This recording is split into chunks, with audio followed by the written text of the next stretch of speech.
صلى الله على محمد صلى الله عليه وسلم.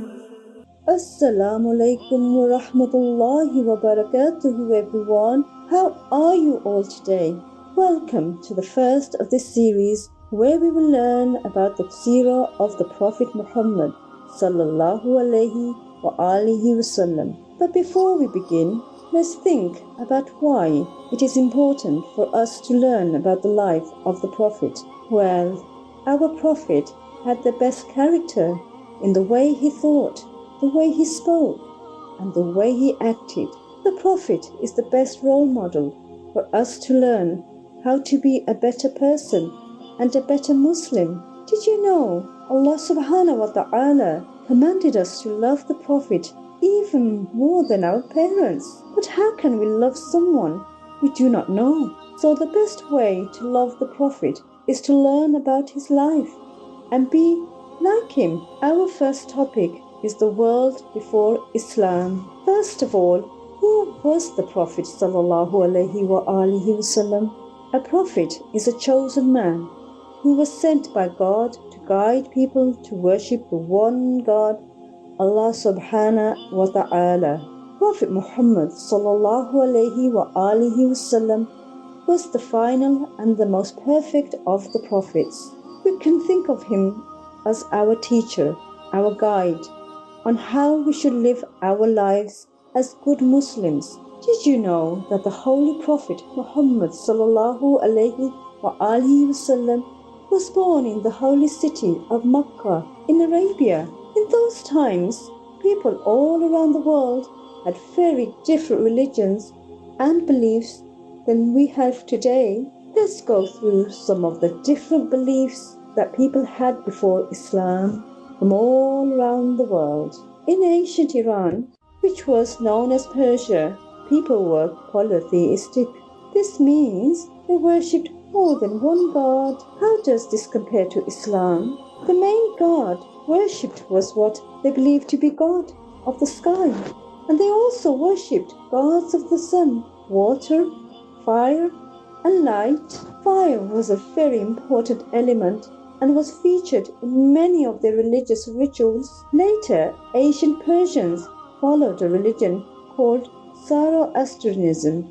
It is named after Zoroaster, who was their leader. This was a monotheistic religion, which means they believed in one God. What other monotheistic religion do you know of? You might have heard of the ancient Romans. In ancient times, they had a religion that worshipped many gods too, but when Christianity was founded, they became Christians. In fact, the Romans at one point had an empire.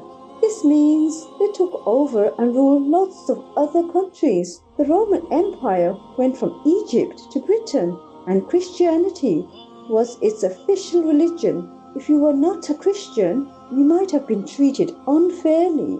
In ancient Egypt, they also worshipped many gods, and later they even worshipped their kings. Their kings were called pharaohs, and they were the most important people in ancient Egyptian society, even though they were sometimes very cruel. Does this remind you of the story of Prophet Musa alayhi salam, who as a baby was brought up by a cruel pharaoh? In those times, pharaohs ruled the land, and ancient Egyptians believed they were chosen by the gods to be in charge. Many pharaohs even considered themselves to be living gods.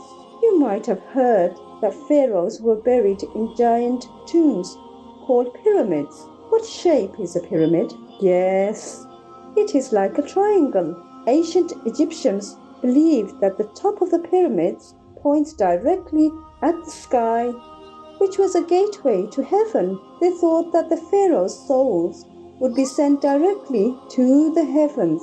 Eventually, many Egyptians moved to Christianity before Islam became the main religion in the country.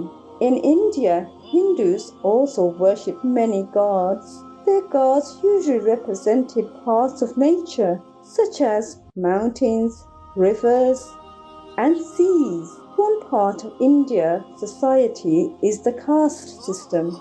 This means that people were classified into different groups based on who they were born to. There were four main castes. The Brahmins were the top caste or group and performed religious rituals, whereas the Shudra, the lowest caste, were workers and peasants. They weren't allowed access to education, and so they were usually illiterate. They also were not allowed to read the ancient religious books. Do you think it is fair to class people like this? In Arabia, many people had good qualities like generosity, charitable, and intelligence. However, because they lacked guidance, they often went in the wrong direction. Most people worshipped stone idols to represent gods, and they also worshipped the sun, moon, stars, and fire. There are many stories in the Quran which tell us about the poor treatment of daughters in Arabia before Islam. Only a small number of people believed in one God, Allah. Subhanallah, Arab society changed for the better when Islam was introduced through the guidance of the Prophet Muhammad sallallahu alaihi wasallam. I hope you enjoyed this introduction.